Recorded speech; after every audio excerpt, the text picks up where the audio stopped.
Oke, selamat pagi teman-teman. Pada pertemuan kali ini kita akan membahas tentang sistem dan lingkungan pemasaran destinasi pariwisata ya.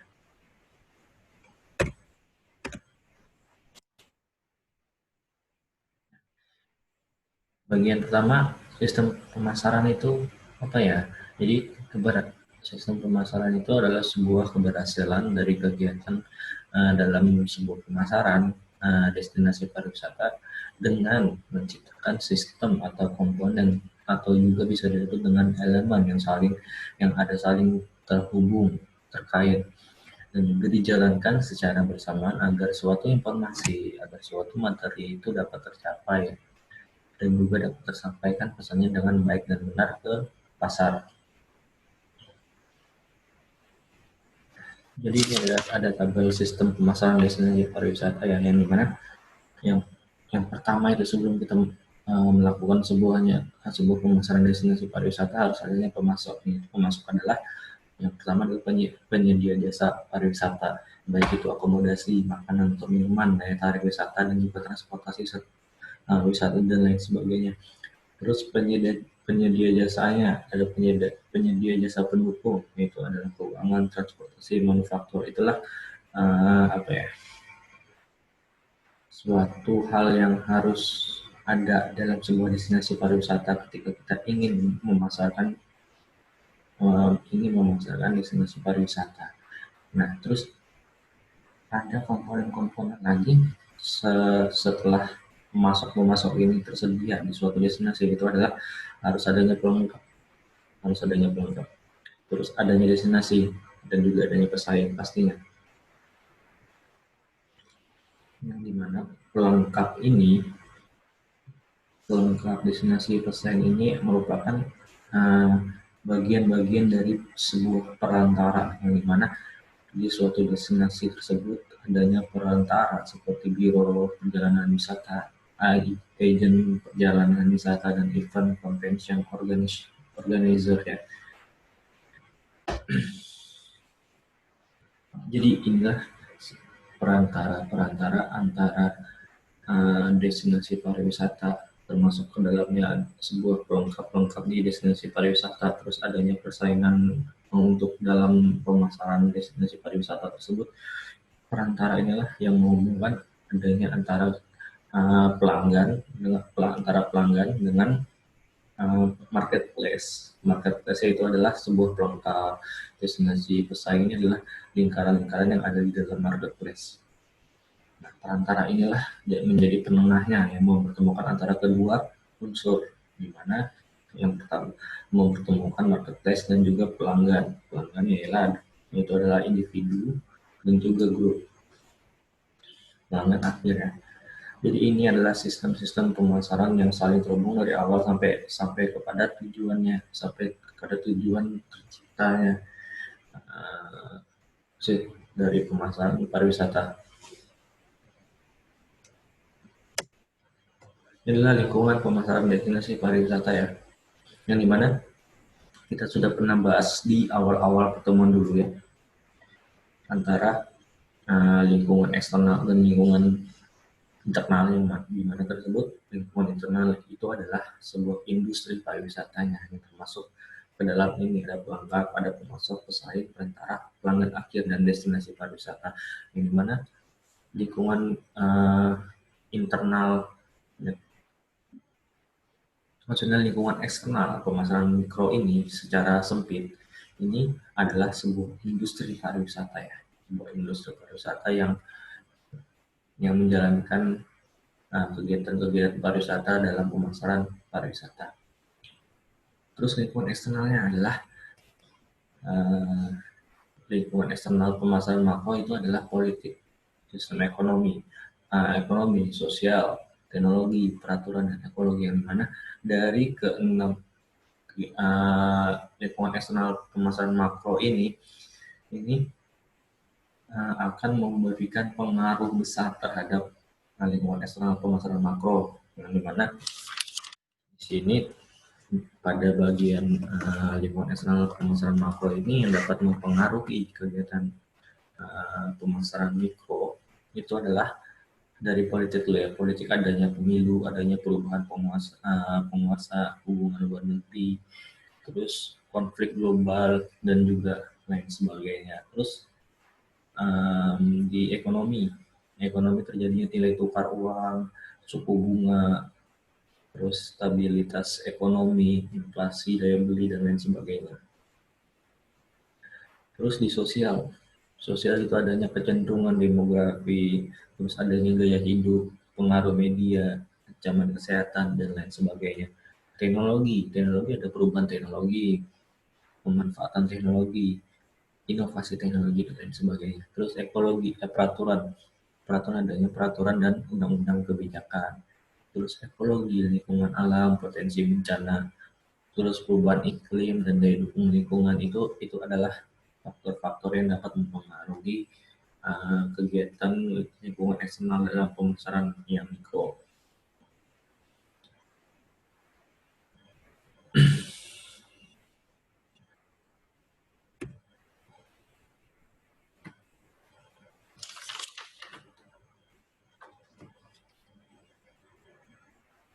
Oke, lingkungan internal pemasaran destinasi pariwisata.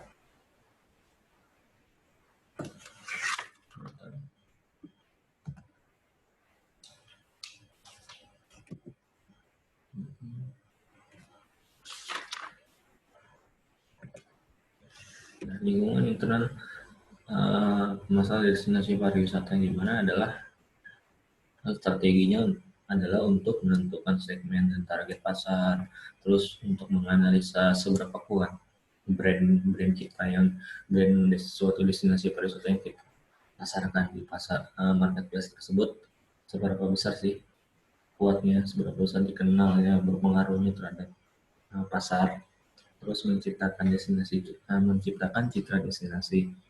Itu tujuan akhir daripada kita memasarkan destinasi itu untuk apa.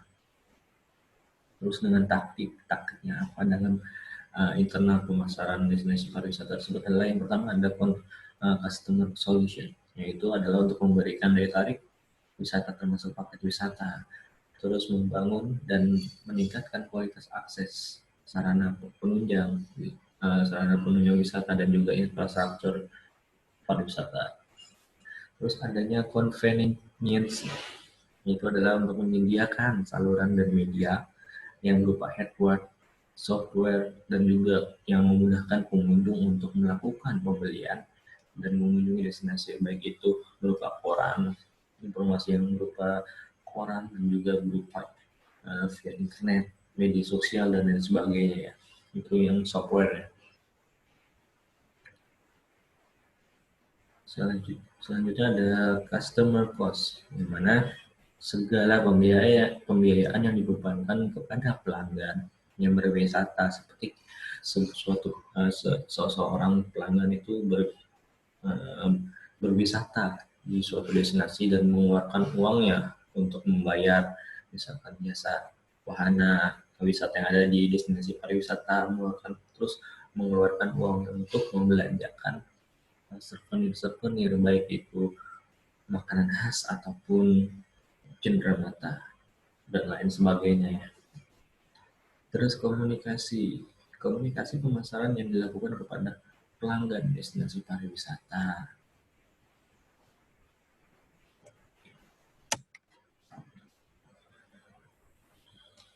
Jadi ada lingkungan internal, sekarang kita membahas tentang lingkungan eksternal yang sudah kita bahas tadi. Nah ini pengaruh-pengaruh lingkungan eksternal dari suatu pemasaran destinasi pariwisata yang mempengaruhi kegiatan lingkungan eksternal yang mikro tadinya adalah ini, politik, pemilu, nilai tukar dan lain sebagainya.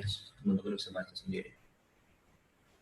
Inilah hal-hal yang pengaruh-pengaruh lingkungan eksternal yang dapat mempengaruhi kegiatan mikro pemasaran pariwisata yang tadi.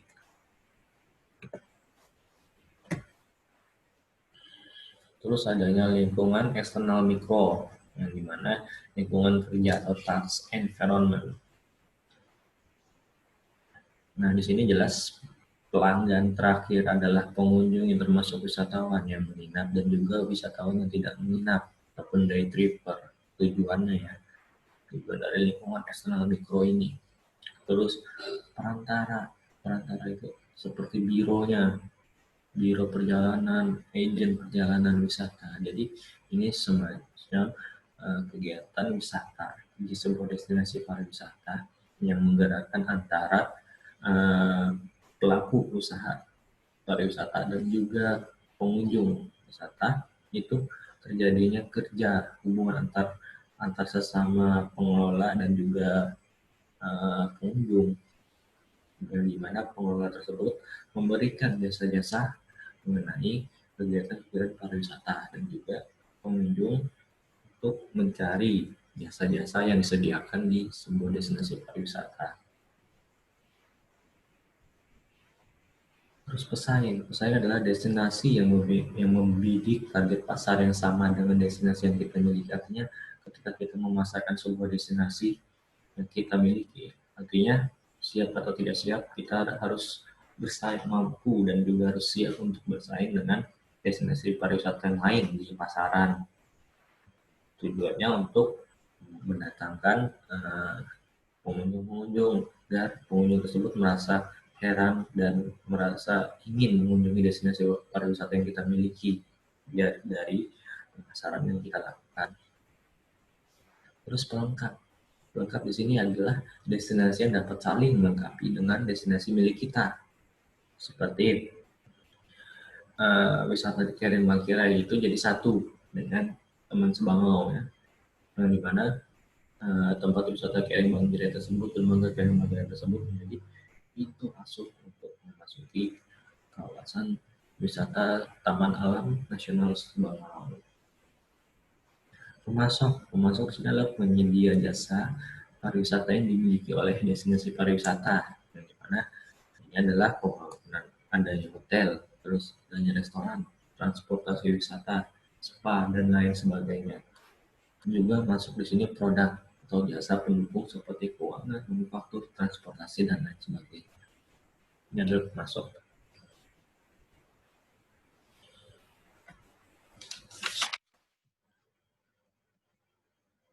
Oke, selanjutnya kita akan membahas tentang perilaku pengunjung, ya.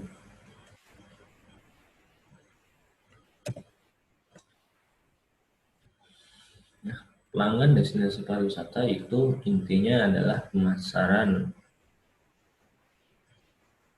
Pelanggan destinasi pariwisata tersebut adalah inti dari pemasaran yang berarti menyelaraskan antara permintaan pelanggan dan juga produk yang dimiliki destinasi. Artinya sebuah destinasi tersebut harus berorientasi dan juga memahami apa yang diinginkan wisatawan.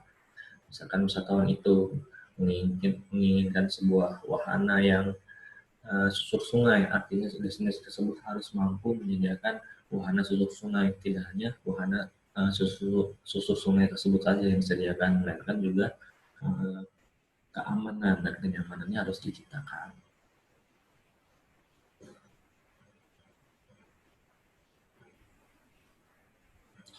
Terus pelanggan destinasi pariwisata itu ialah pelanggan terakhir dan juga pelanggan bisnis. Artinya pelanggan destinasi pariwisata di sini yang dimaksud dengan pelanggan akhir itu adalah pengunjung individu dan juga grup, baik itu individu perjalanan keluarga ataupun semua grup, misalkan grup SMA, grup kuliah yang berwisata ke suatu daerah atau ke suatu destinasi. Nah, terus pelanggan destinasi pariwisata yang kedua adalah pelanggan bisnis, yaitu pelanggan bisnisnya adalah seperti biro perjalanan, agen perjalanan, pemasok destinasi pariwisata, event organizer, dan juga investor. Itu adalah pelanggan bisnis daripada destinasi pariwisata.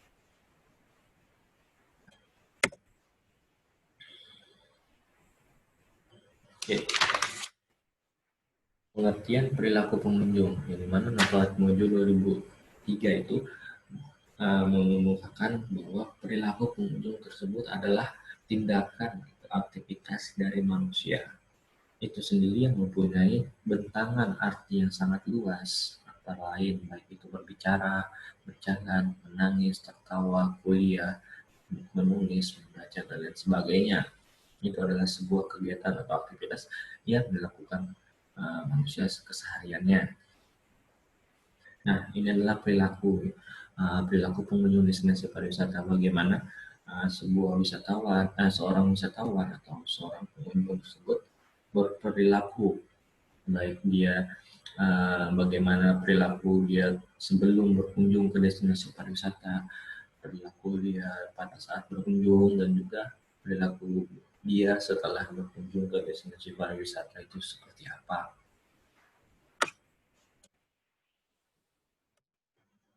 Dan ini adalah model perilaku pengunjung individu, yang dimana faktor eksternal dan juga faktor internal dari individu tersebut menimbulkan rangsangan atau stimulan, yang dimana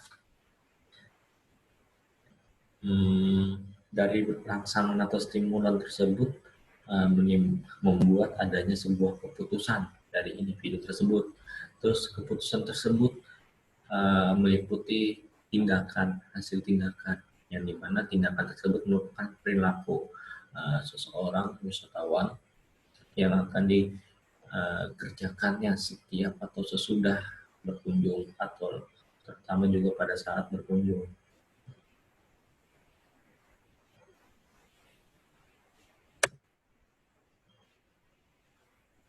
Nah, faktor internal yang menimbulkan membuat rangsangan atau stimulan tadi itu meliputi adanya kapasitas ekonomi, apakah dia memiliki budget yang cukup untuk berkunjung ke destinasi pariwisata. Terus yang kedua adalah waktu, ya, berapa lama waktu yang dia miliki untuk bisa berkunjung ke suatu destinasi pariwisata.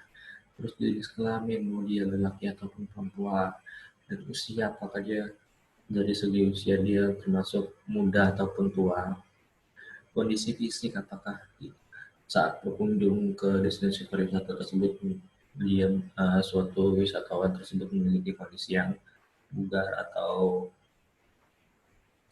dalam kondisi yang fisik yang tidak baik, juga faktor psikologisnya bagaimana, dan juga pengalaman suatu wisatawan tersebut dalam berwisata menuju sebuah destinasi pariwisata. Hal-hal inilah yang menimbulkan adanya stimulan seperti yang KB ini jelaskan.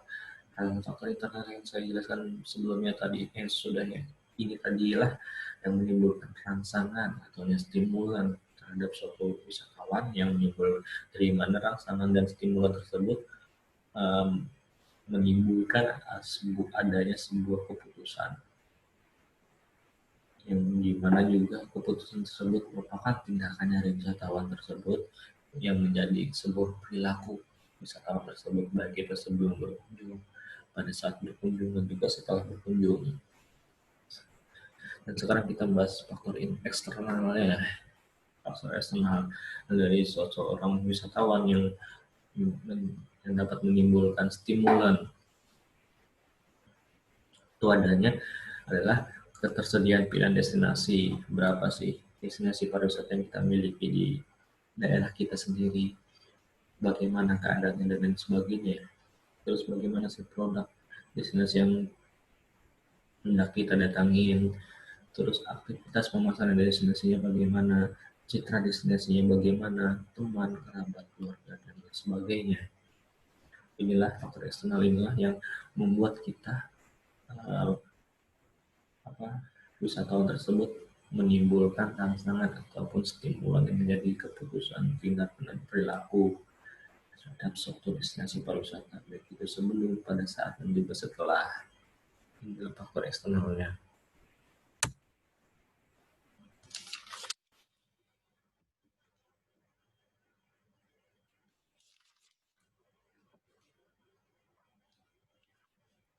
Nah, proses perilaku pembelian perjalanan. Nah, proses perilaku pembelian perjalanan ini adalah pendekatan dalam memahami perilaku pengunjung adalah dengan melihat perilakunya menggunakan pendekatan proses pada pembeliannya. Jadi menurut Morrison itu terdapat 7 tahapan perilaku pengunjung dalam proses pembelian. Itu adalah yang pertama, pengenalan kebutuhan.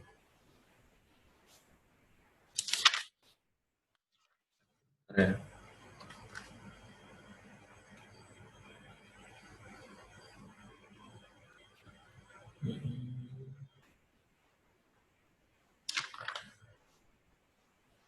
Terus yang kedua, mencari informasi yang ada yang dimiliki oleh destinasi pariwisata tersebut agar kita mudah untuk mengunjunginya dan tahu apa yang harus dilakukan setelah kita sampai di sebuah destinasi yang akan kita kunjungi.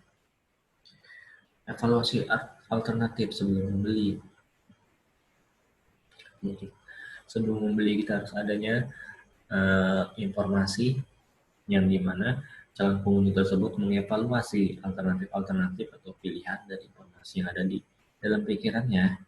Jadi tahap ini adalah keputusan seseorang yang dapat mempengaruhi pemikirannya atau juga perasaannya agar wisatawan tersebut dapat mengeluarkan budgetnya, keuangannya dengan benar saat berkunjung di sebuah destinasi pariwisata, baik itu membeli souvenir, baik itu beli makanan dan minuman khas yang ada di situ, terus memakai jasa wahana pariwisata yang ada di destinasi pariwisata tersebut, dan juga sarana-sarana membelanjakan uangnya untuk sarana-sarana penunjang yang ada di destinasi pariwisata tersebut, seperti hotel, seperti restoran, dan lain sebagainya. Membeli.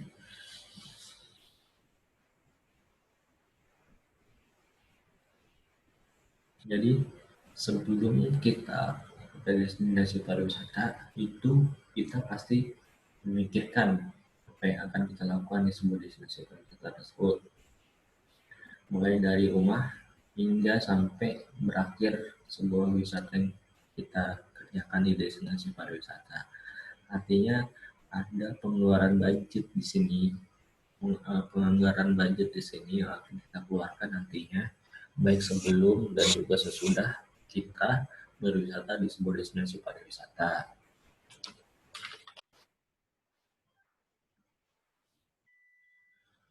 Terus konsumsi destinasi pariwisata.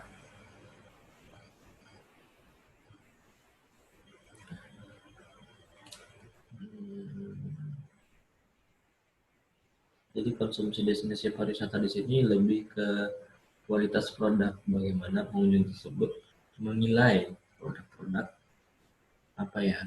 produk-produk dari destinasi pariwisata tersebut, baik bagaimana makanannya, packagingnya, bagaimana kualitas dari souvenir cenderamata khas dari di situ, dan juga lain sebagainya.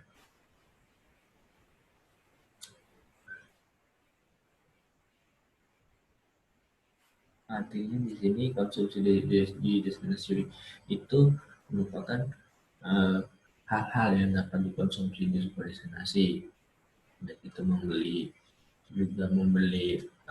souvenir, baik itu membeli makanan dan minuman di destinasi pariwisata tersebut, dan juga produk-produk pariwisata yang dapat dinikmati dan juga dikonsumsi di destinasi tersebut. Nah, itu juga termasuk jasa wahana pariwisata. Terus ada juga evaluasi setelah membeli, yang dimana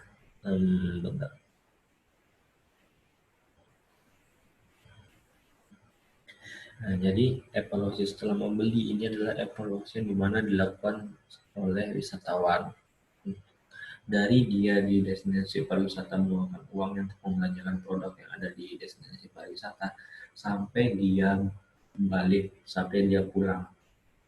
Itu berapa sih budget yang dikeluarkan oleh wisatawan tersebut untuk membelanjakan produk dan juga memakai jasa perjalanan pulang dari destinasi pariwisata.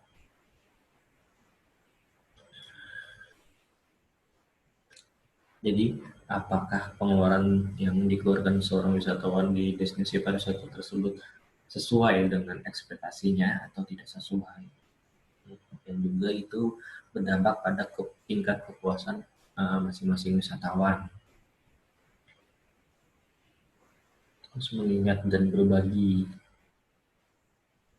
yang dimana seperti yang bisa kita lakukan di suatu destinasi pariwisata adalah mengingat dan berbagi itu adalah untuk berfoto, misalkan wisatawan yang berfoto dengan keluarganya dan mempostnya di media sosial, itu secara tidak langsung juga membesarkan sebuah destinasi pariwisata ke kalangan publik yang ada di media sosial yang kita miliki.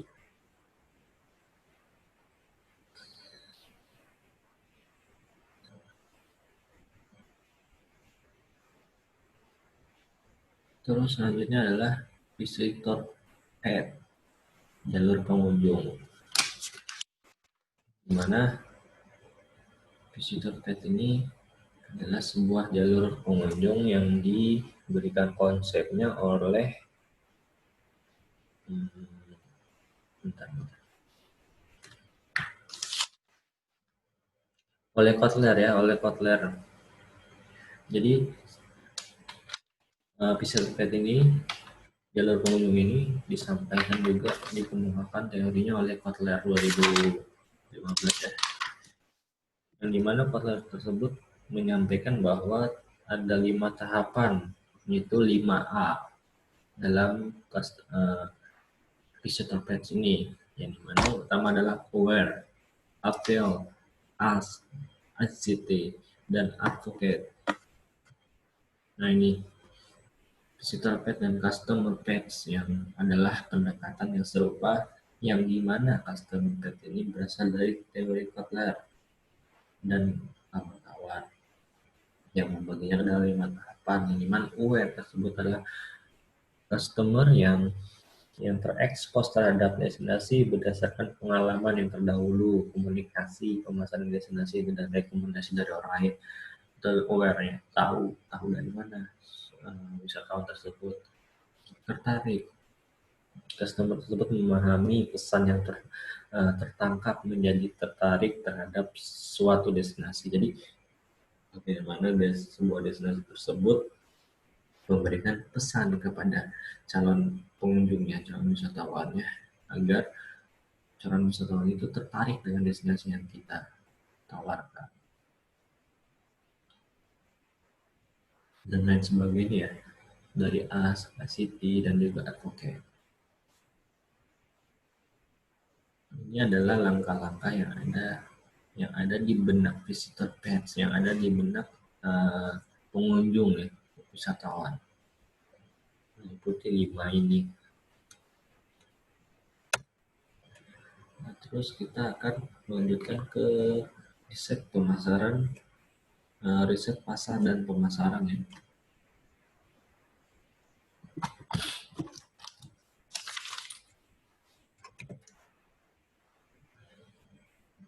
Oke, Morrison di sini mengungkapkan bahwa ada beberapa alasan mengapa riset pasar itu, riset pasar dan pemasaran itu penting dilakukan dalam profesionalitas pengelolaan destinasi pariwisata. Yang tertuang sebagai berikut. Yang pertama adalah adanya pelanggan, pesaing, percaya diri, kredibilitas, dan juga adanya perubahan dan komunitas. Kita akan membahas yang pelanggan ya. Pelanggan ini yang saya pakai buku ini ya, masih yang kemarin.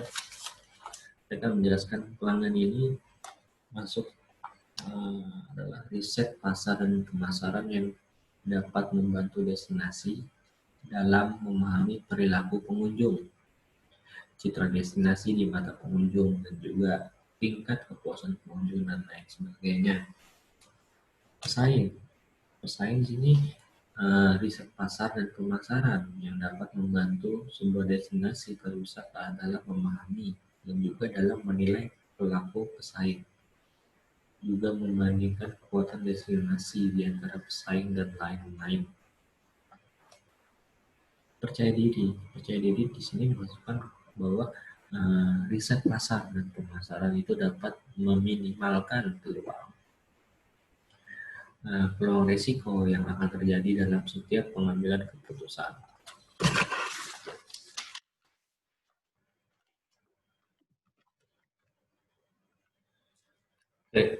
Kredibilitas.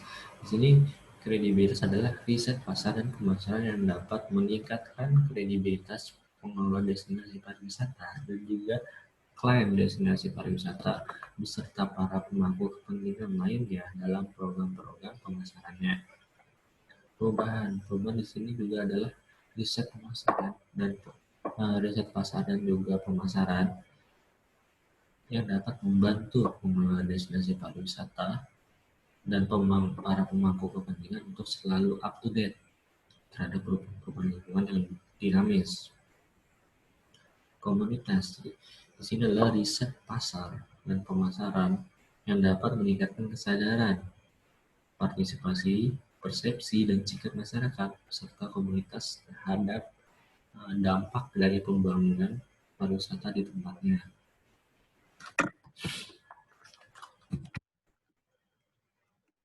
Oke.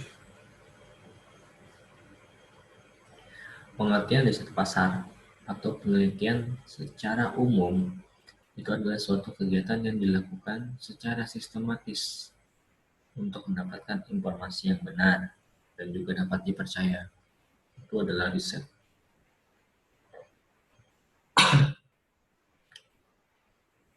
Yang juga bertujuan untuk mendapatkan segala informasi mengenai aktivitas dalam pemasaran destinasi pariwisata. Yang dimana Kotleris ini membaginya ke dalam ruang lingkup, yang dimana tersebut adalah yang pertama untuk mendapatkan informasi mengenai peluang dan juga permasalahan pemasaran. Yang kedua untuk menghasilkan, memperbaiki dan juga mengevaluasi aktivitas pemasaran. Tiga untuk memantau kinerja pemasaran dan juga terakhir adalah untuk meningkatkan pemahaman pemasaran sebagai sebuah proses. Ini adalah arti definisi yang sesungguhnya hasil yang sesungguhnya dari apa itu riset dan juga pemasaran menurut Kotler ya.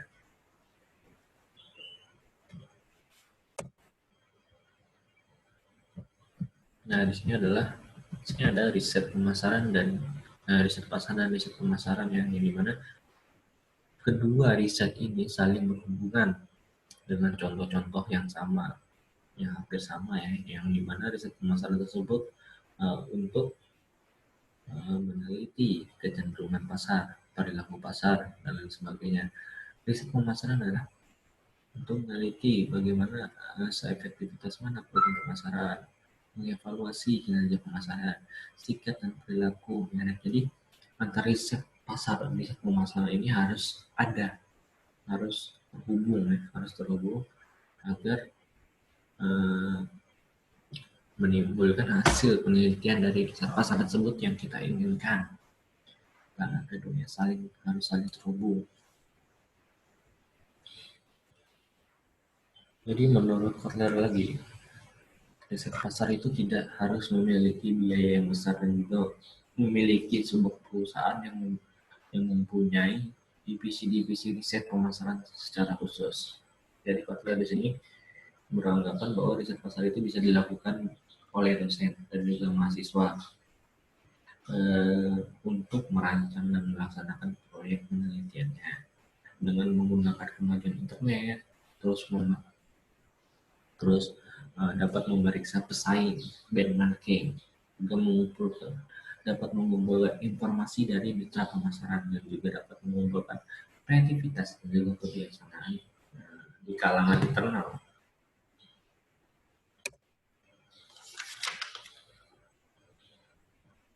Ini adalah proses dari riset pemasaran yang sebagaimana teman-teman lihat sendiri. Proses tersebut dimulai dari mendefinisikan permasalahan dan juga tujuan, terus dilanjutkan untuk menentukan desain penelitian, terus menetapkan sumber data, memilih teknik pengumpulan data dan menyiapkan instrumen dan lain sebagainya, sampai yang terakhir adalah mengkomunikasikan temuan dan rekomendasinya.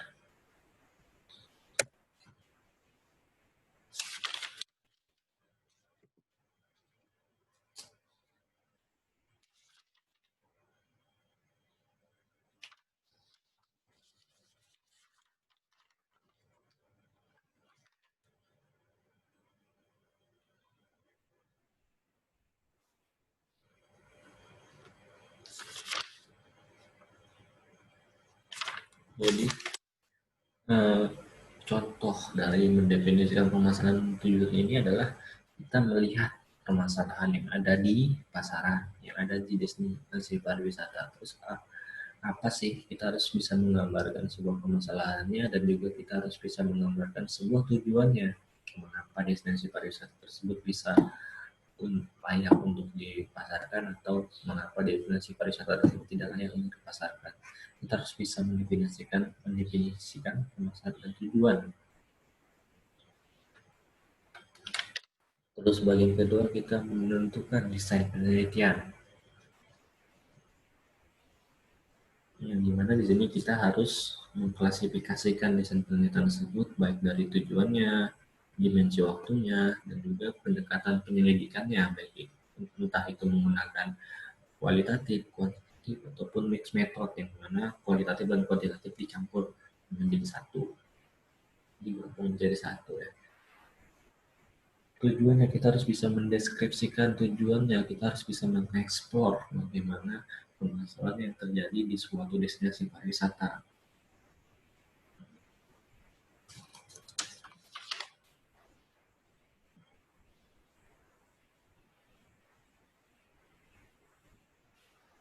Terus menetapkan sumber data.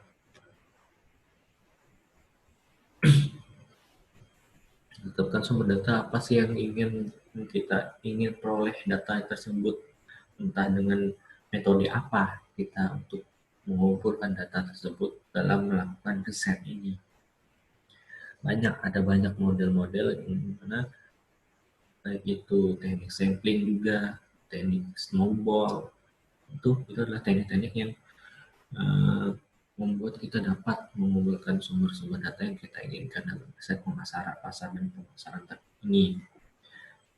Dan juga ada banyak metode-metode lain, cara-cara lain untuk kita dapat mengumpulkan data-data yang kita butuhkan.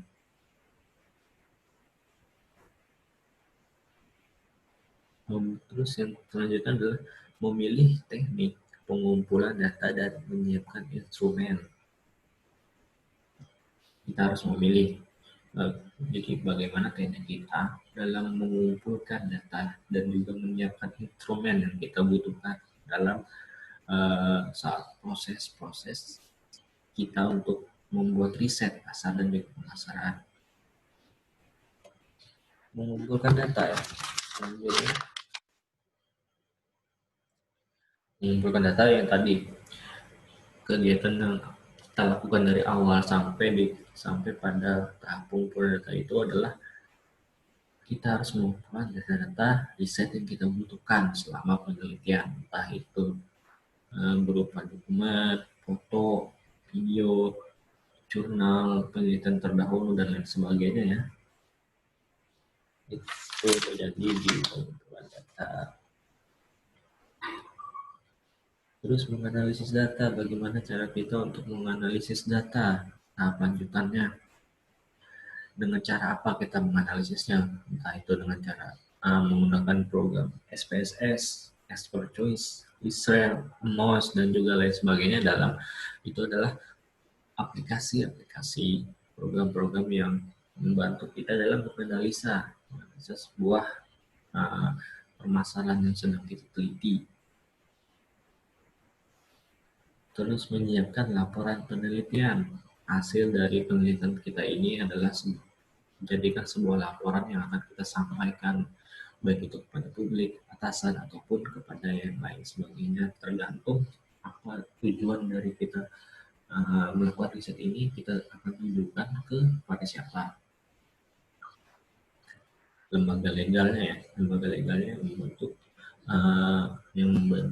agar riset kita ini legal secara hukum. Terus mengomunikasikan temuan dan rekomendasi. Jadi apa yang kita temukan dan apa yang kita dapat rekomendasikan selama melakukan riset tersebut, kita sampaikan, kita komunikasikan kepada baik itu atasan kita, baik itu lembaga-lembaga yang membuat riset kita ini menjadi legal nantinya. Seperti ibaratkan itu mahasiswa yang sedang sidang dengan dosen penguji. Itulah yang dimana hasil akhirnya adalah skripsi kita menjadi sah karena sudah disahkan dan diberi nilai oleh dosen-dosen penguji. Lanjut ke segmentasi dan penetapan target pasar. Kita cepat. Nah, segmentasi pasar ini menurut Renal Kasali 2007 itu setidaknya ada 5 keuntungan ya. Yang dimana 5 keuntungan tersebut merupakan desain atau merancang produk yang relatif responsif terhadap kebutuhan pasar. Terus menganalisa pasar. Terus selanjutnya menentukan peluang, menguasai posisi yang superior dan kompetitif, serta menentukan strategi komunikasi yang efektif dan efisien. Ruang lingkup dalam proses segmentasi dan juga penetapan target pasar itu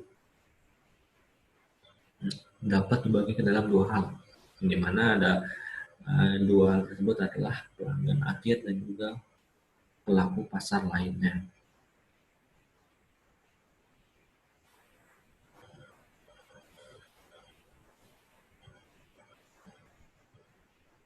Nah, terus di sini segmentasi pasar pelanggan. Kita bahas untuk segmentasi pasar pelanggan tersebut adalah geografi, demografi, psikografis, jenis wisatawan khusus, jenis perjalanan dan profil penunjangnya aktual.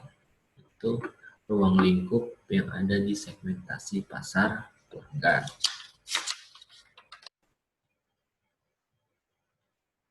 Geografis tersebut mencakup di mana tempatnya, terus posisinya bagaimana, jarak tempuh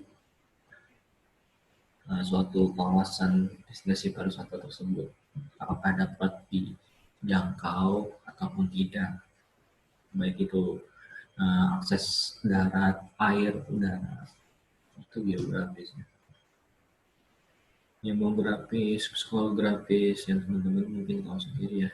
Demografis itu apa, psikografis itu apa, bisa nanti dihubungkan dengan lingkungan yang termasuk demografis, psikografis dalam destinasi pariwisata itu apa, ya. Bisa dihubungkan dengan segmentasi pasar.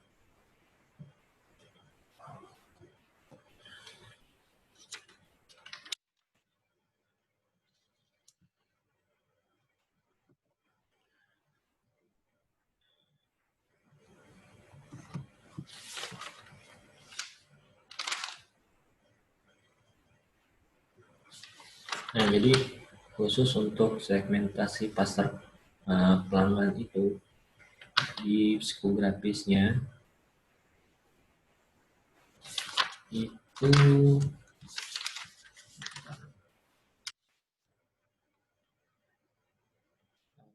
menurut Greenland Tourism 2015 itu dapat dilihat dalam bagian fokus interest, minat, tingkat keterlibatan, penikmat budaya, pecinta budaya yang dimana segmen pasar psikografis ini ditujukan untuk wisatawan. Terus ada authenticity seekers, pencari keaslian, etnofil, terus ada penjelajah dunia, sighter. Jadi sighter ini adalah seorang wisatawan yang menyukai berkunjung ke tempat wisata alam dan budaya yang paling penting atau paling populer. Itu. Terus ada penikmat pemandangan alam, pecinta alam liar, terus petualangan minat khusus, petualangan ekstrim. Itu yang ada di psikografis. Terus jenis wisata khusus, yang dimana jenis wisata khusus ini adalah ada wisata petualangan, wisata pertanian, permainan kasino, kapal pesiar, warisan budaya, gelap, drug tourism, kuliner, golf, kesehatan, industri, medis, alam atau ekowisata, religi, wisata belanja, olahraga, sukarelawan, dan lain sebagainya.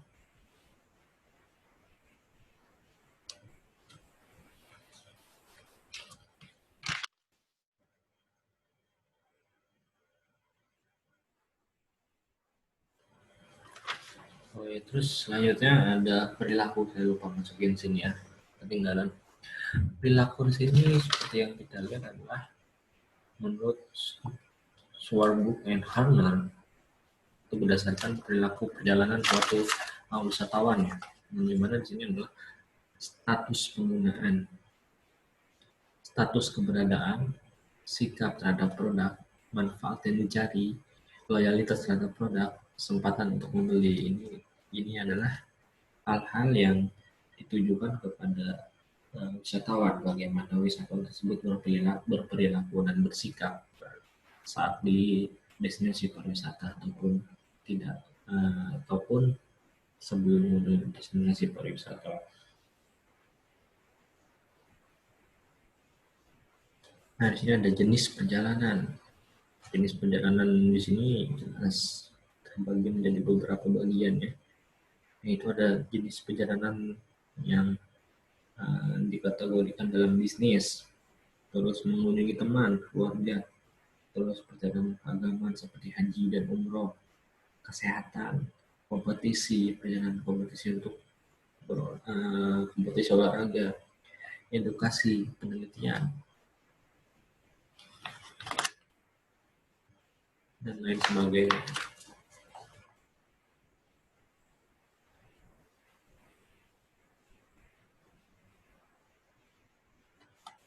Ya, dan yang terakhir adalah profil pengunjung aktual.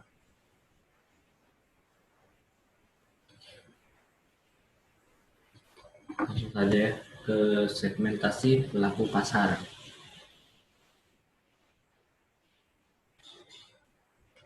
Yang dimana di sini segmentasi pelaku pasar itu adalah ada segmentasi pelanggan perantara. Terus dalam segmentasi pelanggan perantara tersebut juga terbagi lagi menjadi beberapa bagian, yang dimana ada firmografis, terus ada kinerja usaha, yang dimana segmen pelaku pasar ini adalah yang ditujukan kepada pegiat atau pengusaha daripada industri pariwisata. Terus ada kinerja usaha, terus ada jenis operasi layanan.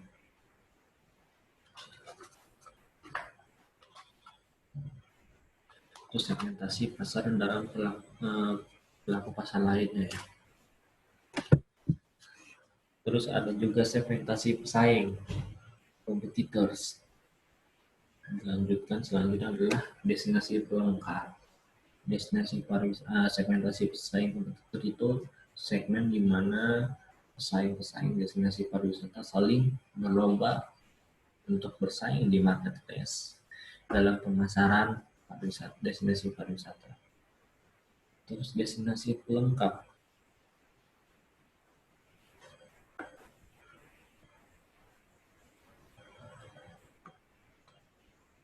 Destinasi pelengkap di situ adalah destinasi yang dimana di sebuah destinasi tersebut tersedia apapun yang dibutuhkan oleh pengunjung ataupun wisatawan, seperti kuliner, habis itu jenis jasa pelayanan wisata dan lain sebagainya yang ada di destinasi pariwisata. Nah, yang terakhir adalah penetapan target pasar. Ya, di mana penetapan target pasar di sini meliputi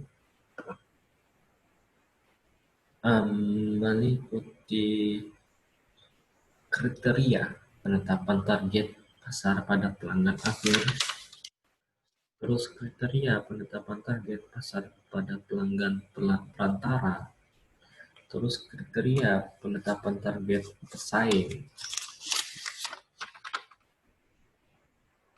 dan juga yang terakhir adalah kriteria penetapan target pasar pelengkap. Yang dimana kriteria penetapan target pada pasar pelanggan akhir ini meliputi ukuran segmennya, pertumbuhan segmennya, situasi persaingan, juga kesesuaian dengan produk serta biaya. Terus selanjutnya kriteria penetapan pasar, target pasar pelanggan perantara di sini meliputi reputasi usahanya, kesesuaian usaha dan produk, dengan kesesuaian usaha dengan produk, terus loyalitasnya. Ya, terus selanjutnya kriteria penetapan target pesaing. Di mana di sini kita harus melihat juga di kriteria di sini harus melihat bagaimana kekuatan pesaing, terus bagaimana kelemahan pesaing. Terus terakhir adalah kriteria penetapan target pasar pelengkap, di mana di dalamnya untuk menyesuaikan kesesuaian produk, untuk menyesuaikan lokasinya dan juga kualitas produk yang dimiliki oleh destinasi pariwisata. Dari penetapan target pasar di sini ini meliputi kegiatan pemasaran, pemasaran yang dilakukan oleh sebuah destinasi pariwisata untuk mengenalkan destinasi pariwisatanya dan juga untuk siap bersaing dengan destinasi pariwisata yang lainnya di pasaran. Oke. Dan yang terakhir adalah para pelaku-pelaku pemasaran ini bisa meliputi praktisi-praktisi yang bekerjasama dengan pemerintah. Lebih ke bawah lagi ada influencer yang tugasnya untuk mengenalkan sebuah destinasi pariwisata tersebut ke luaran ataupun ke media sosial. Terus bisa juga masyarakat setempat yang bekerjasama dengan swasta dan juga pemerintah untuk melakukan pemasaran destinasi pariwisata, baik itu dengan pamflet, dengan media sosial, terus dengan pameran-pameran dan lain sebagainya yang dibutuhkan dalam pemasaran pasar dan pemasaran destinasi pariwisata. Saya kira itu saja dulu mengenai pemasaran ini dan juga pelaku-pelaku dan stakeholder pariwisata dalam pemasaran. Dan materi selanjutnya akan kita bahas di pertemuan minggu depan ya teman-teman. Saya kira cukup dan sekian, terima kasih. Selamat siang.